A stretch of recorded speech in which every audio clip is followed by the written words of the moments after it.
Good afternoon, everyone, and thank you for joining us today. My name is Olivier Menon. I am the Events Officer at Connecting Up and TechSoup New Zealand, and it's my pleasure to welcome you to this Introduction to SharePoint webinar, which will be presented by Matt Wharton from InfoExchange. As always, we'll start with a bit of housekeeping. If you have any question during the session, please type it in the question box on your webinar panel, and we'll stop halfway through to answer a few of those, and Matt will answer the rest of them at the end of the webinar. If you had any technical issue, please also type it in a question box, and I'll try my best to help you with it. Before we start, I'd also like to remind you that this webinar is being recorded, and the link to the recording will be sent to you all shortly after the webinar ends, and you'll then be able to access it at any time on our website. And that's all from me, so I'll now hand over to you, Matt. Thank you, Ollie, and welcome everyone to today's session on Introduction to SharePoint, which is a product that we work with a lot, helping all sorts of not-for-profits and finding that it is something that can add a lot of value to help organisations provide services and manage their information and knowledge better. So as you can see on the slide there, so we do work with a range of organisations, and I think it also shows that SharePoint can be a scalable solution for both small volunteer-led organisations to massive nationwide organisations with thousands of staff. So I think it's fair to say that the types of SharePoint solutions or general Office 365 solutions are quite different across the board depending on the needs and the size of the organisation. But it can be a solution that is quite flexible and scalable. So yeah, that's our work in the sector, and so this today's session is around sharing some of those experiences and giving some recommendations around the best way to do it that suits some of these types of organisations, specifically for not-for-profits. So what we'll go through today is looking at SharePoint and where that fits as part of the Office 365 suite. Bit of an overview of SharePoint Online, which is the focus today. So SharePoint Online as part of Office 365, not necessarily SharePoint the server version, even though there are many similarities. Common uses, so I'll give some examples of what other not-for-profits are doing and what we're seeing to be working across the sector. And then we'll go into the bit of the detail around functionality, so some of the key things it can do.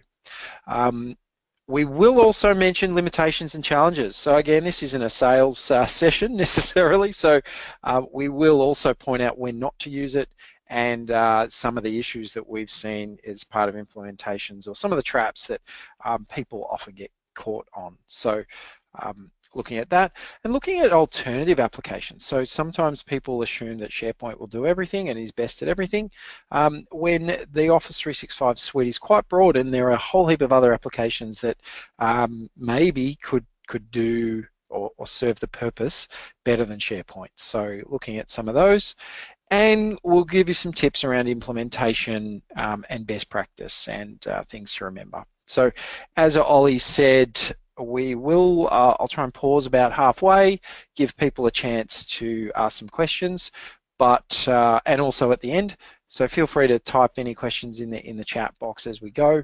I will also have my email address and phone number on the last slide, so feel free to contact me if there is anything specific to your organisation that you want to chat about afterwards. So hopefully that'll give you a bit of an overview. So as far as Office 365, so SharePoint is one of many applications. So, and this is a moving feast, as in there's constantly growing and changing. But one of the great things about SharePoint is because it's part of Office 365. So it means that you use the same username and password, the same navigation in the web browser for all of your applications from email to calendars to contacts to OneDrive for documents and all those other ones, can integrate really well with SharePoint and your intranet or your document management solution. It also integrates really well with the Office suite. So obviously Word, Excel, PowerPoint, those sort of things are really designed to live on SharePoint. So they're designed to work together. They're both Microsoft products. So that's one of the key drivers for many people to be able to use this as a platform, so you don't need to have all these different systems, whether they be Dropbox or Google Docs or a whole heap of others, as well as email in Office 365, as well as a separate client management system and a separate. So you want to try and consolidate as much as possible, we've found, particularly for not-for-profit staff who aren't really technology focused. They just want to get their job done and work with their clients generally, and do the great impact driven work that not-for-profits have. So that's part of the philosophy and part of the big reasons why a lot of not-for-profits we work with SharePoint. The other good reason that I know all not-for-profits love is SharePoint Online is free as part of your E1 plan. So most not-for-profits, eligible charities, get E1 licenses free as part of Office 365, and you just get SharePoint Online as part of that. So it makes a lot of financial sense as well to go to that type of platform. Obviously with server-based versions, you would then need to buy licenses and use software and the user licenses. So there are costs involved in installing it on a server and infrastructure. So SharePoint Online is just a free and easy tool that you just get by default. The other really great and sometimes bad thing, I know sometimes our engineers complain that things change regularly, but it's one of the great things about Office 365 and SharePoint is that Microsoft are constantly investing and changing and adding new tools and new platforms. So they're constantly upgrading SharePoint. So some examples recently, they've upgraded the synchronization tool, which was causing some issues for some of our clients. They've got a new library experience. There's some new SharePoint app, but probably and a sync tool for Mac. But probably the key things that I think are really adding value to SharePoint are some of the things that are in other applications. So Groups is becoming really, Office 365 Groups, it's integrated really well with SharePoint. Same as Teams, which is a new product that Microsoft are investing heavily in. Again, integrating with SharePoint so that you can have your documents in SharePoint, but access them and display them through Teams. Same with Flow, we're doing a lot of work in SharePoint lists or in other applications where we're using a workflow tool to transfer data and for approval processes and all those sort of things. And the same with Power Apps. You can put a Power App in front of a SharePoint list and be able to input data or display data out of a SharePoint list. So we do have whole other webinars that talk about some of that other functionality and some of the other applications. But I would encourage you to keep an eye on the roadmap or have a partner that keeps an eye on the roadmap that sees where things are headed and what's next in SharePoint and Office 365 in general, because a lot of the time SharePoint isn't the full solution. All right, so really just as a high level sort of summary or definition, really it's a product. SharePoint is a product that's been around for quite a while actually. I used to use SharePoint 2007 on a server, many years ago, and there was a 2003 before that, and even other versions before that. So it's been around quite a while, but it's traditionally been a server-based version. Now Microsoft have basically developed an online version that you use through the web browser and is just part of your Office 365 plan. So the thing about that definition is you can't quite capture everything SharePoint does in one sentence or two sentences. So it's quite a flexible and diverse tool. And yes, there are still server-based versions of SharePoint, and you can also have a hybrid where you have server synchronizing with the online. So there's options there as well. But today we'll focus on the online option. So the typical common uses for not-for-profits, as I said, it's very diverse, can be used for a whole range of things. But the most common ones are that organizational intranet is the traditional one where you have your home page with links off to applications, maybe some news from the CEO, and links off to your policies and procedures and those sort of things. So we're still seeing a lot of organizations get value out of that traditional intranet.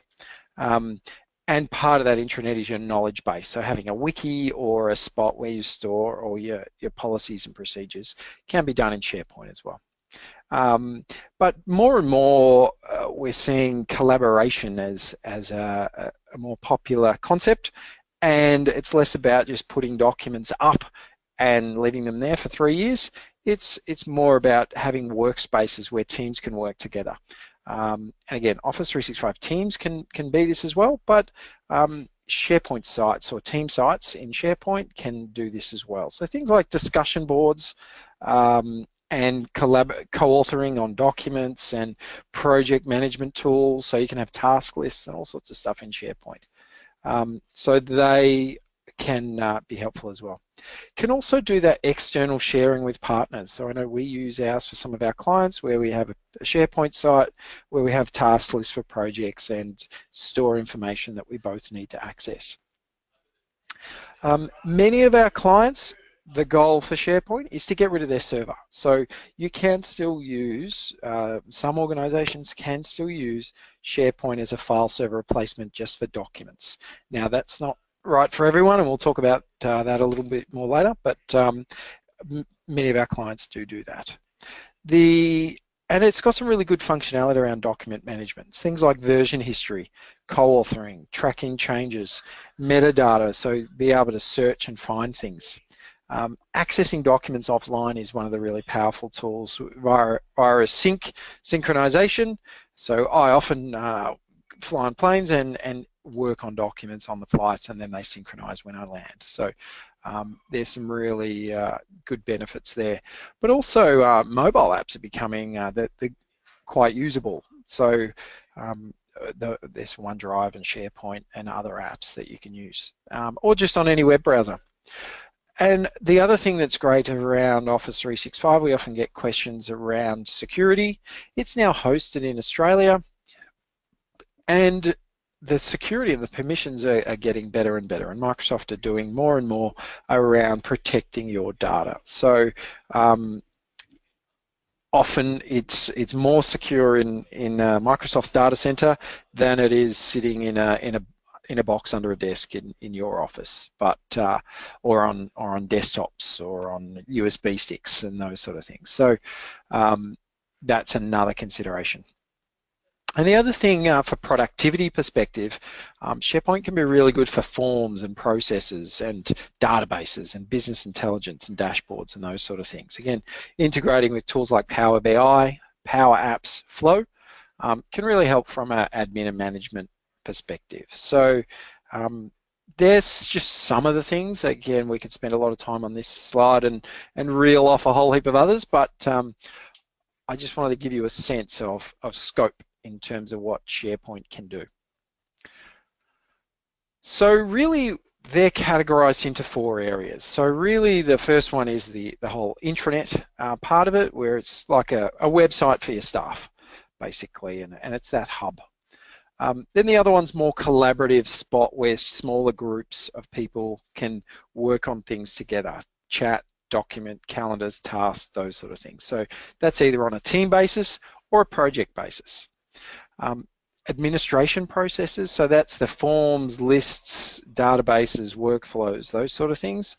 And document management is obviously the other one, where you're replacing your file server or you're using it for policies and procedures and important documents. So they're the 4 categories that I'm going to talk through now to give you a sense of which one of those is most suitable for you, or all of them. So don't feel you need to do all of it at the same time. We have many organizations. I met with one this morning who was very keen on the intranet, but thought the team and project sites may be something that they use down the track, or document management down the track. But really the priority was the intranet and replacing an old internal intranet that had developed, or we replaced WordPress intranets or SharePoint server intranets and those sort of things. So don't feel you have to do all of this. This is just really giving you a sense of potential. So intranet is the first one. So really what you can sort of see there with those 3 screenshots is they are quite flexible and they are quite customizable from a design and layout perspective. Now with SharePoint Online, we usually recommend try and stay as out of the box as possible. So you can actually customize on top of SharePoint. We typically don't encourage it. We think that the base functionality, if you're just happy to choose one of the existing Office 365 colors and put your logo in the corner and maybe give it a name and tweak the layout or maybe put some nice images and banners, we think that generally that's enough for most not-for-profits. There are lots of options out there for customizing this, but most of them come at a cost, and then you have to support that customization on an ongoing basis. So there is a risk there. But you can make an intranet look reasonably nice. So this is an example where it was all really focused on images and links. Now again, this wasn't really that custom. This is just some internal images that this organization used for their intranet. Now on these types of intranets, it's really about a knowledge base. So having a spot where people from all across your organization can come to and access the information they need, whether that be policies or procedures, image galleries, templates, or the more dynamic content around wikis or CEO blogs or news. So they're the types of sites that we're seeing quite a lot of. It's just that initial landing page, particularly for larger organization, I know this one had hundreds of staff, that here's one spot to go. And you can be guaranteed that if you go here, there's always just the latest version, as opposed to people trying to sift through a file server to try and understand where the latest version of a document is, which can be a challenge for many organizations, and I hear that a lot. So having an intranet, an information sharing landing page where people can just go, click on a link and find the right policy and procedure is really a great tool to have. Now that's more a top-down approach. So it's more having content that everyone else accesses and that the management team maintain.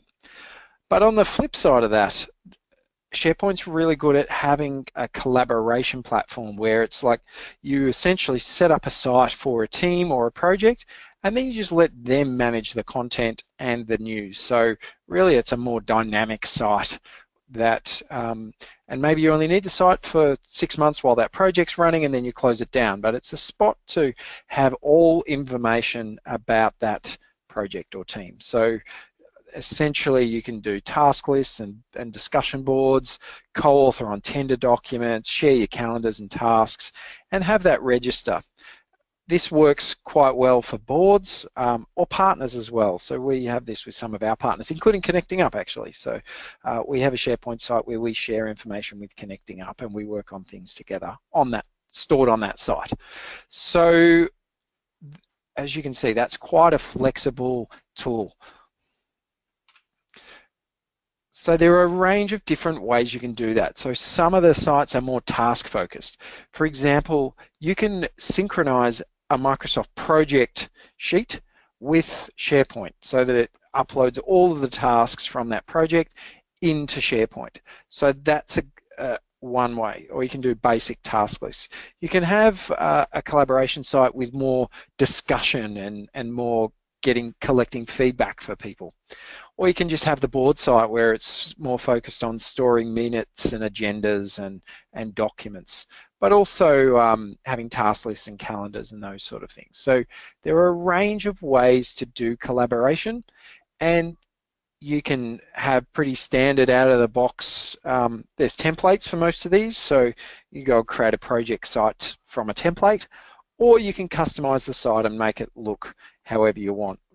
even without much development, you can just tweak the way the page is laid out and what information is displayed on that. So it is quite a flexible tool, and we see some great value in improving collaboration across teams and stopping those emails going around with versions of documents. So, you know, I've seen organizations try and do a tender where they're sending around documents where they say, oh, this is Matt's version from Monday, email it around, and then everyone else has to use that version, then put their changes on top, and it's a real mess.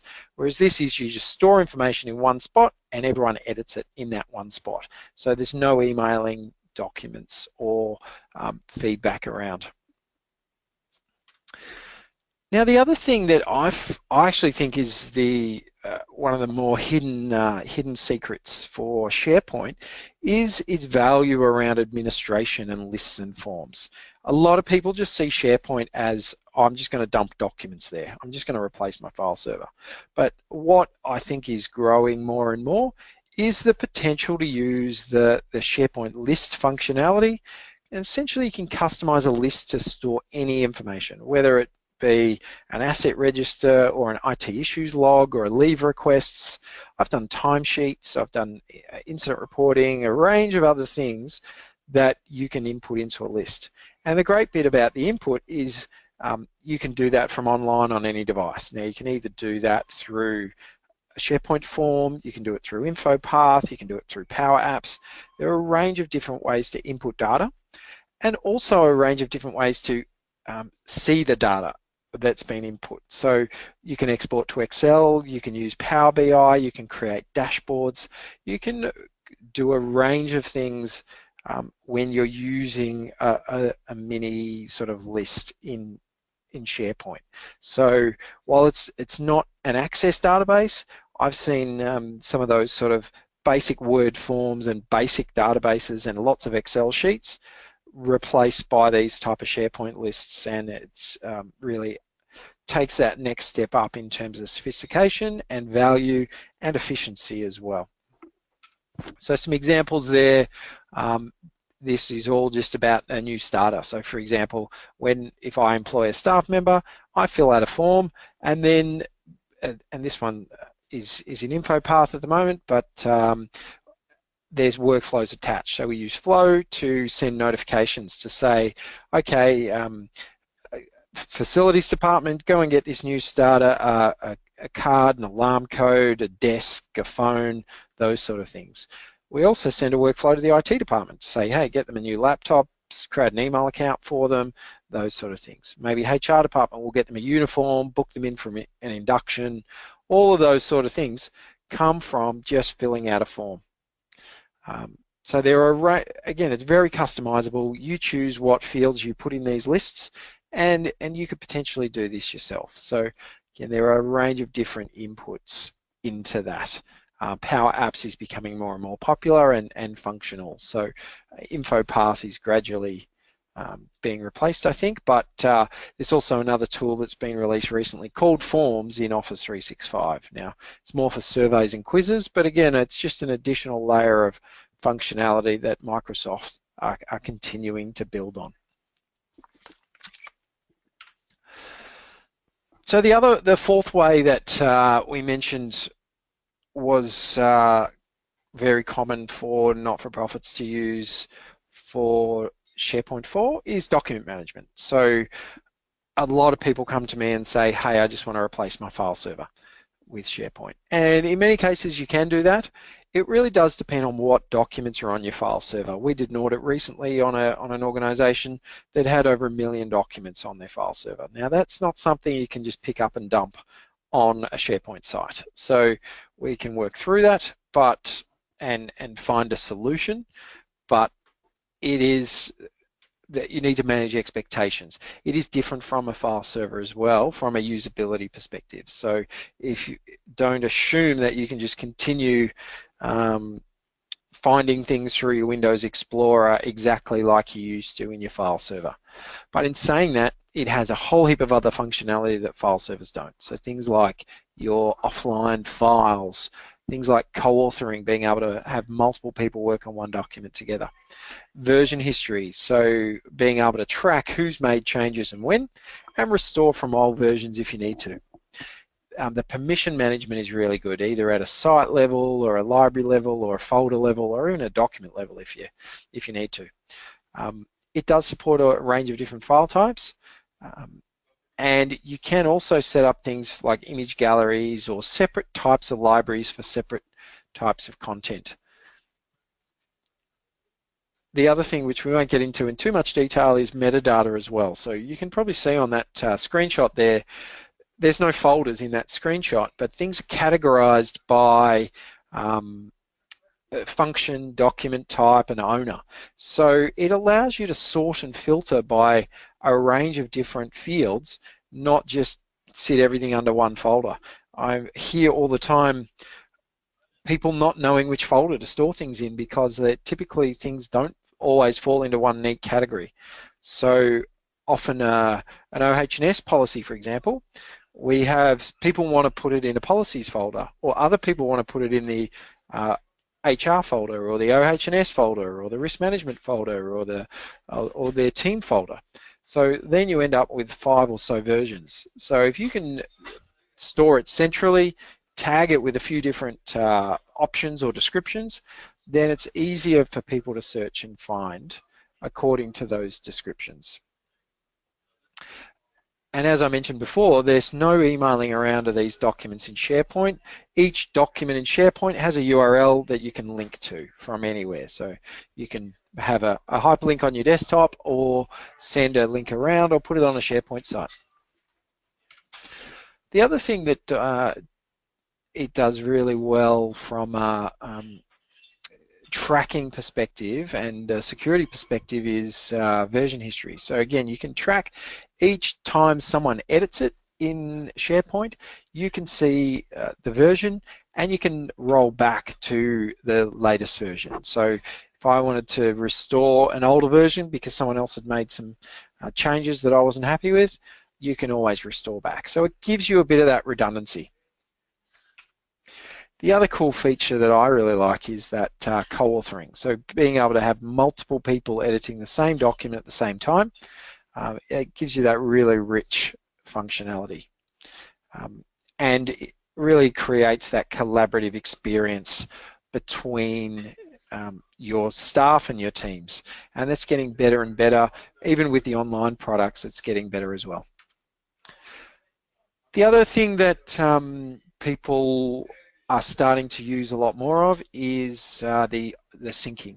So there is a good this tool been upgraded recently that allows you to sync to your local copy and have offline copy. Now there is a warning in there around using with caution, because if you are using the sync tool, and typically we just sync the things you need, you do need to be careful about if that sync breaks for some reason. You need to proactively go and fix that. So you need to be careful, but it's a really good tool to allow you to work offline if you need to. And it does give you that more familiar experience through your Windows Explorer. So it does appear locally. But I think that offline version, in case your internet goes down or in case you're traveling, particularly with people getting more and more mobile, I think is a really really great feature that you don't get on file service. So just to clarify, there is the difference between SharePoint and OneDrive. So this is often quite confusing. So hopefully this slide helps. But generally how we like to categorize it is OneDrive is for each user. So every user gets a terabyte of data that they could store in their own OneDrive. Now that is associated with the individual. So my Matt Walton OneDrive, for example, if I leave Info Exchange and they delete my account, my OneDrive gets deleted as well. Now you can obviously move things around and archive and have admin access, but generally your OneDrive is for your own personal working documents that aren't necessarily critical to the rest of the organization and that no one else wants to see. You can share in OneDrive, but generally we say if you need to share a document, or if it's an important policy or procedure or record, that should be stored in a SharePoint site, a team site that is set up for that purpose. So whether it's a policy library or your team site or another spot on SharePoint or Office 365. And you can do more with SharePoint as well. As we've said, we can do forms and files and calendars and a range of other things. But essentially, SharePoint is owned by the organization and it stays there forever regardless of who has access. And then you can apply the access. And both OneDrive and SharePoint can be synced locally with that OneDrive desktop tool. All right, Ollie, I might pause for a minute if that's okay, and see if there's any questions. Obviously, we're going to go into some limitations and challenges. I'll talk about change management and a range of other things as well. So happy to pause and open it up.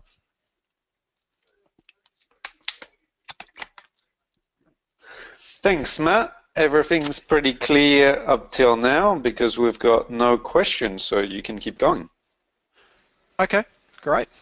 And I'll save some extra time at the end in case anyone wants to do some more questions at the end, but hopefully we'll have covered some of these questions in the next few slides as well. So this is some of the challenges that we come across, and these are some of the limitations that we like to inform people about, just to be careful. So again, we get a lot of inquiries, people coming to us saying, yep, we need SharePoint. So it isn't necessarily suitable for every organization. So it really comes down to your appetite for change. So if you're really committed to your file server and you are really committed and love how you do things now, moving to SharePoint could be a change for you, and some organizations aren't ready for that change.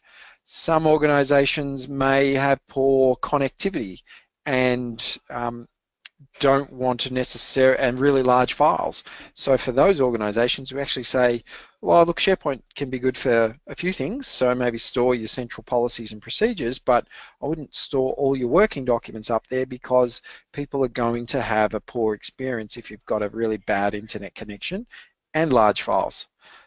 We have other organizations who are very marketing organizations, for example, who are very design focused. So if you've got a lot of really massive InDesign files and video editing and all of those things, some of those types of files aren't necessarily best suited to be uploading and downloading over an internet connection into SharePoint on an ongoing basis. So again, there are some limitations there. It's not always black and white. And so you can store some InDesign files, but I wouldn't do it if that's your core business.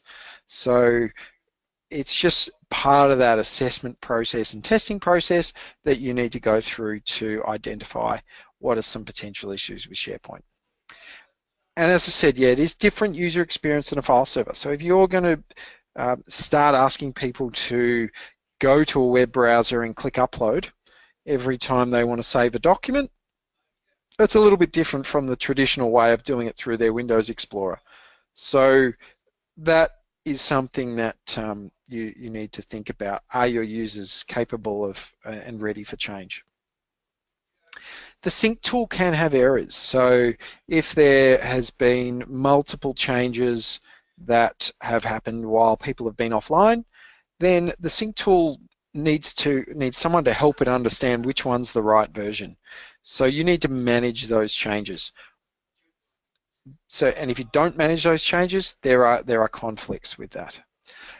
The other limit is on character for the file names. Now you notice there's up until recently, the limit was 250 characters.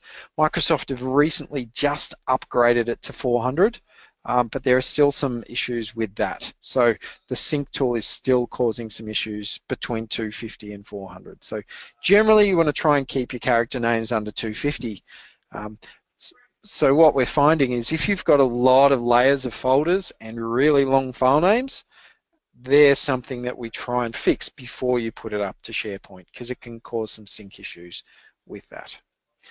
The other sync issue that, or limitation, is you would try to keep it to under 5,000 files per library.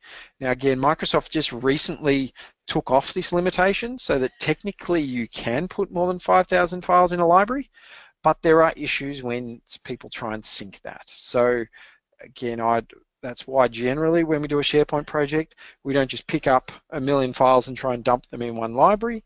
Usually it's around creating an architecture that has different spots for different pieces of information, which breaks up the amount that you're syncing per library. The other limitation is the free storage that you get with Office 365 is, for SharePoint, is 1 terabyte storage per tenant plus half a gig per user. So if you've got 100 users, obviously you go 100 times half a gig. If you've got 2 users, you go 2 times half a gig. So obviously the more users you have, the more storage you get in that model. And this is on top of your 1 terabyte that you get in OneDrive per user. So anything you store in SharePoint though uses this limit. You can purchase extra storage if you need to or want to. When you're using team sites and you have a page that you want to edit, like the home page of your intranet, for example, it's okay, but it's not always the most user-friendly tool. So generally we find that we like to run some training for the administrators to show them how to work with those sort of pages and manage the web parts and manage all the other different things that you display on the pages and different views. So it's not always the most intuitive tool from that perspective, but usually with a bit of training people can work it out. And the same with document management. Look, it's reasonably easy to just log in and upload a document, but if you're going to have this as your primary document management solution for all staff who use a lot of documents, then it is something that we would encourage you to do some training and documentation on. The migration can be time consuming, so often we even use migration tools to make it easier, and part of the issue is working out what documents maybe have more than the 400 character limit and all of those sort of things. So you do need to be a little bit careful of that. And you do need to manage the permissions. So generally the permissions are managed either at a group, Office 365 group level, or in your Active Directory. But it can get tricky if you start changing permissions on different folders and sites and all those sort of things. So you need to just be careful with that. So they're just some of the limitations that I thought I'd mention. Hopefully that didn't turn you off SharePoint entirely. The other thing that is something to think about is SharePoint the right solution? Now again, I'm a big advocate for SharePoint, but within the Office 365 suite, there are a whole heap of other applications that are getting better and better and can do some of the things that SharePoint can do. So there is quite a bit of crossover, which can be confusing, and I'm hoping this slide helps with that confusion. But basically, if you've got a small team and you really want to do a lot of collaboration and chats, and as well as some document management, some people are starting to use them. I know Microsoft are pushing things like Teams and Groups to use for instead of SharePoint team sites. So they have similar functionality. Teams has embedded video conferencing and chat functions, whereas SharePoint doesn't. So there are a range of pros and cons for each of that, and again, we've got other webinars that go into more detail on Teams and Groups. Discussion and collaboration. So if you're wanting like a Facebook style chat or an organization-wide discussion board, Yammer is quite good at that as well. So you can and all of these do integrate with SharePoint. So for example, we use Yammer at InfoExchange, but we also embed Yammer in our SharePoint intranet.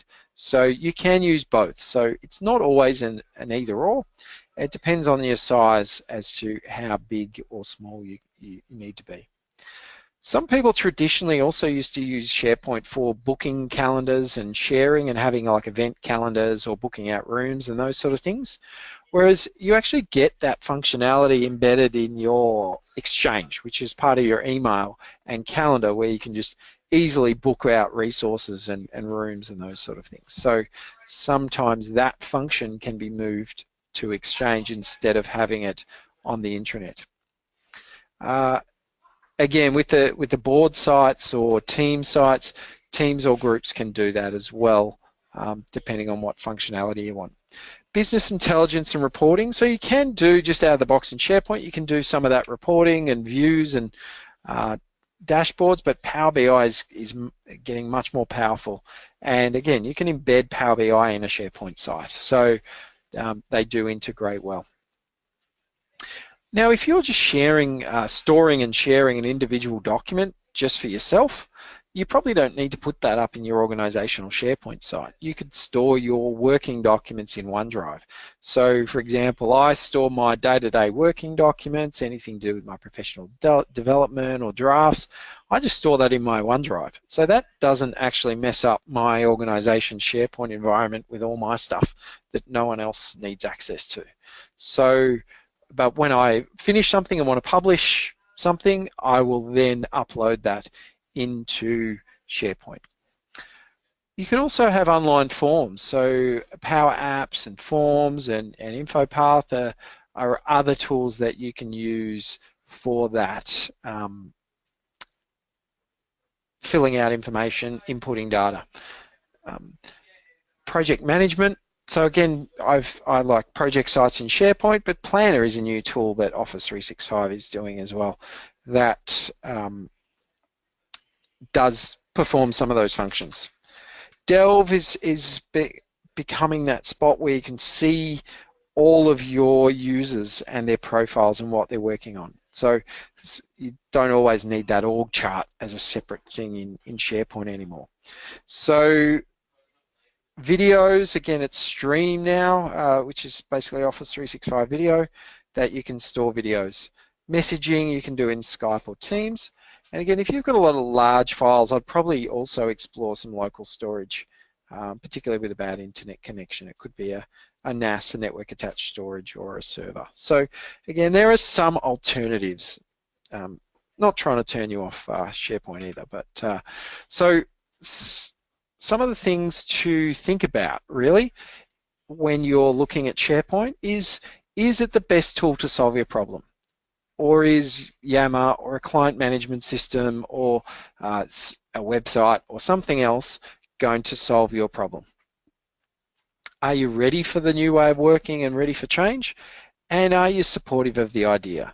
It's a common scenario where we see people try and put SharePoint environments in, but it ends up that no one ever uses them because the staff aren't ready or supportive of the environment. So you need to make sure you have a really strong reason for people to use it and that it doesn't duplicate something that one of your other systems already does.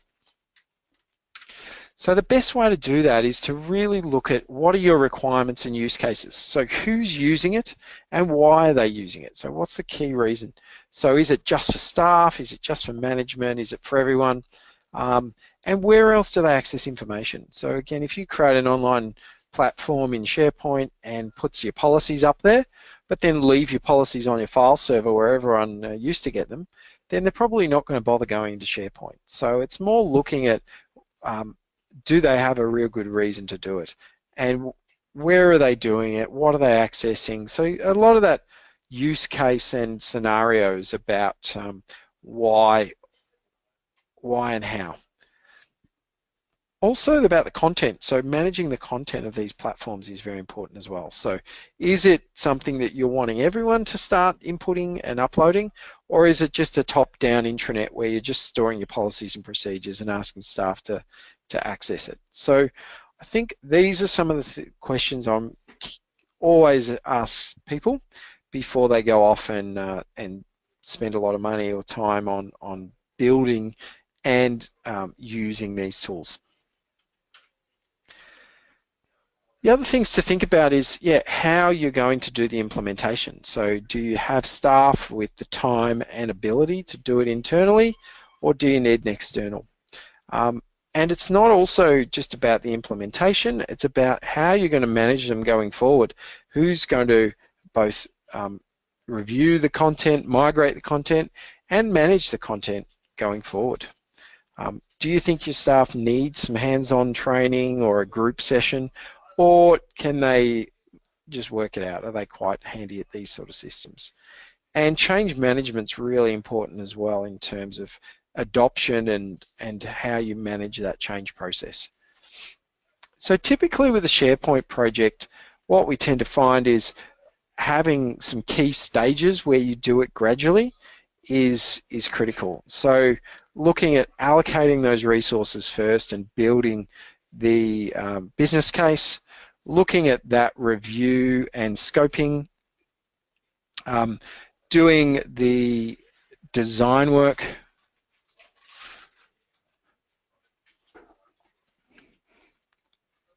and really looking at sorry, I think the slides just cut off then. I'll just put that back on.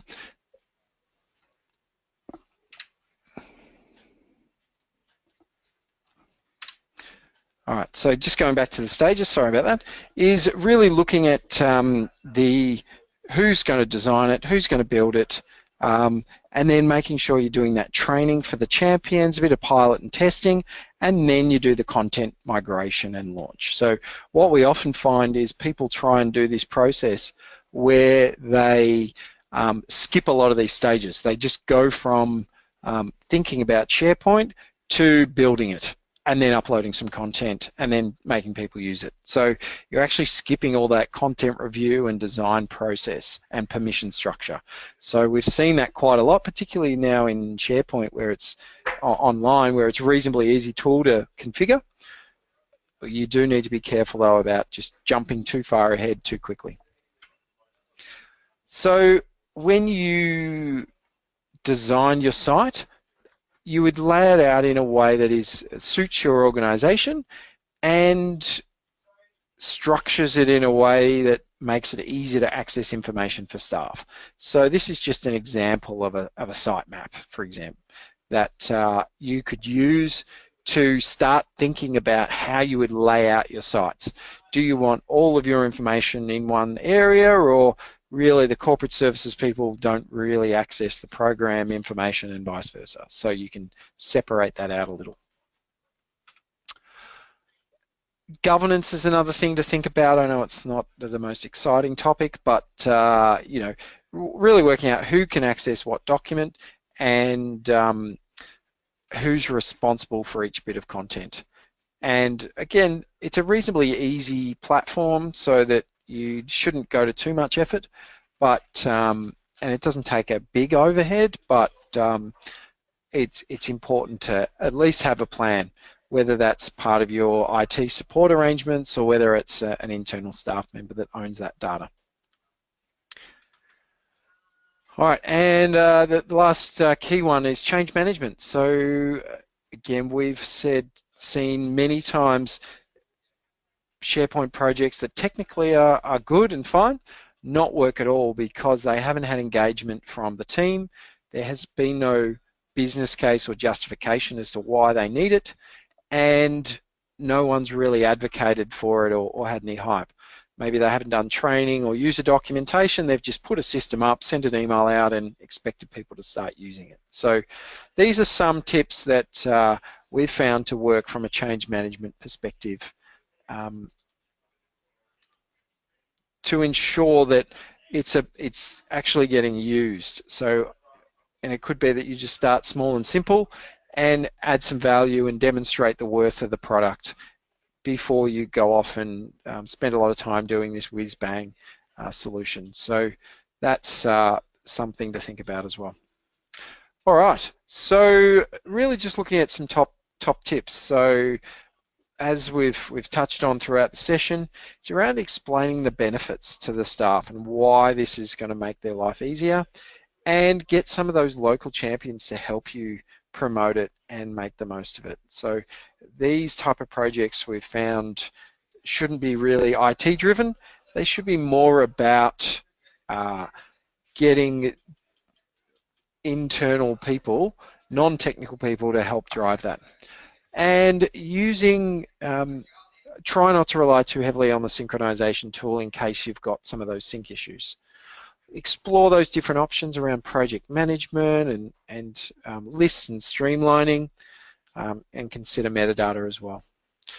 We would typically recommend that you, maybe get help from an expert in these cases. We have seen a lot of people, head down a path and try and migrate their whole file server across into one spot and have issues with that. So particularly just for that planning, scoping stage, it's important to get the plan right and make sure that the way that you're planning on using it suits you and your information. The other thing, it's a really good opportunity to actually change some of the way you work. So we often challenge organizations around how they use lots of layers of folders, or they have really bad file names that are 400 characters long, or their permissions are too open or not open enough. So it's having a look at all those things around document management best practice that could be done at the same time. And in some cases, we actually think keeping some local storage is good. So in many cases, keeping large files, videos, access databases off SharePoint can actually be a better solution. And yeah, don't try and make SharePoint do everything. So it could be that Yammer or your client management system or OneDrive or Teams could do a lot of that for you. So don't feel it has to be all in one application. And again, make sure it just adds value. So if you think about all those 10 things and do those tips, usually SharePoint is a really good tool to use. So the next steps, obviously I'll save a few minutes for questions, but really the other support that's available for SharePoint, if you're interested, if I didn't turn you off by that slide on limitations and challenges, the next step could be a readiness assessment. So that's a process that we're doing with Connecting Up, where for $100 you buy that, and then at the end of that you get a report with clear recommendations and even some cost estimates of how you would go about implementing Office 365 and SharePoint. So it would give you some key steps and some key things to think about for your organization. So that's often a good first step to help you get that business case, some rough costings and some key steps. The other one, if you're keen to have a go at it yourself and you think you've got some capability and that it's suitable, then we actually are running do-it-yourself workshops as well. So we do one in SharePoint where over 3 one-hour webinars, we actually show you how to implement your own SharePoint environment. So that's been proven to be useful for several organizations. We're also, Ollie and I, are about to lock in a whole new suite of webinars coming up. So if there is anything that you're interested in, let me know. But otherwise, we'll implement a heap of other webinars every fortnight, basically, for Office 365 and even Azure and general IT. But also, we'll flesh out SharePoint and Teams and productivity and collaboration and those things a little bit further as well. We can, while this isn't a sales session, but InfoExchange can help you with implementation if you're interested. So happy to speak about that offline if you need someone to help you through the migration, either for SharePoint or Office 365 in general. There is a heap of stuff online with Microsoft though, so you can start there, but feel free to contact me on my my email or phone there. So Ollie, I might throw to you. I did say I'd save a few minutes for questions, so that was all the content I had, but yeah, I'll allow some. I'm happy to hang around for as long as we need for questions. Thank you, Matt. We'll start with a question that comes back very often when we do this webinar. Can you talk a bit, what's the process when someone leaves the organization to block their access to the files on SharePoint? Yeah, basically access to SharePoint is governed by their Office 365 account.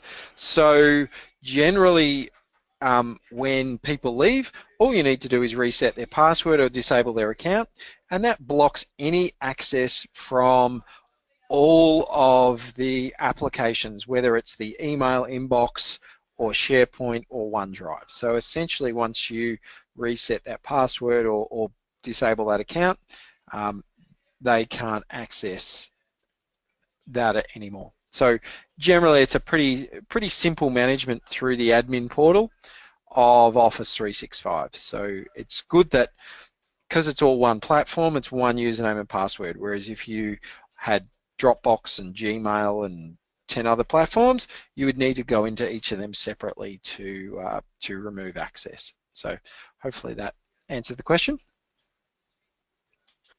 Just a follow-up question on that: if they have some of the files synced on a personal machine, for example, can they still get access through that, or does it lock access to those sync files as well? Yeah, look, it does depend how you've set it up and how you've got access. By default, if they've got them downloaded and synced locally, they will continue to have access. But there are tools like Intune, for example, that you can implement to be able to wipe that off the local devices. So the synced version, once you reset the password, they won't be able to see any changes to those, but they will still have a local copy. So if you want to pull that local copy off, you need to either have access to the device or a tool like Intune that's going to be able to pull that off. Thanks, Matt.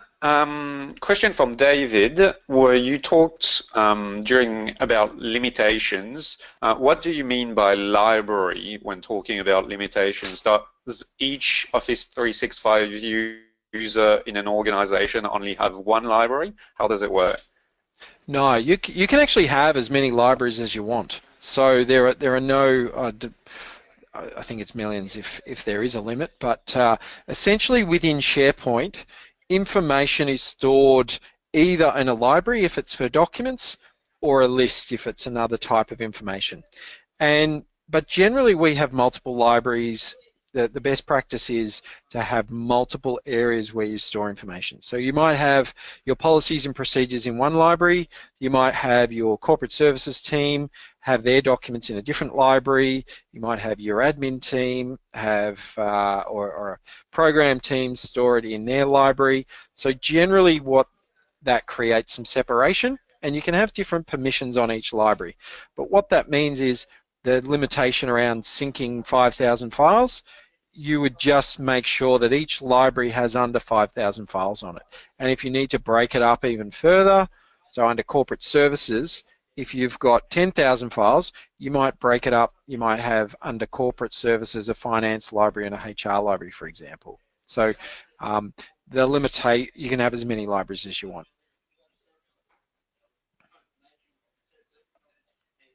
Thank you, Matt. That was the last question. Is there anything you'd like to add before we close this webinar? No, just yeah, I encourage you all to get in touch if this is something you're interested in. Explore even inquire about the DIY workshops if it's something you want to do yourself, or feel free to get in touch. And yeah, good luck with it. It is a great product. I've been using it for a long time, over 10 years now, and it has lots of benefits, but you do need to be careful about how you do it and what you use it for. So yeah, that's where it's good that you guys are dialing into these webinars to learn a bit more about it. So hopefully this has helped. Thank you. Thank you very much for presenting, Matt, and thank you everyone for joining us. I hope you've learned a lot from this presentation. As Matt said, if you have any questions that come to your mind later on or any feedback, please feel free to send that through to events@connectingup.org, or you can email Matt directly using the details on your screen. and so we'll answer those questions offline.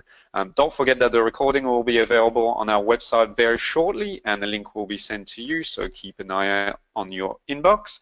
And as Matt said, if you're interested in learning more about Office 365 features, we'll be running a few new webinars very shortly in the next few months, so keep an eye out for that as well.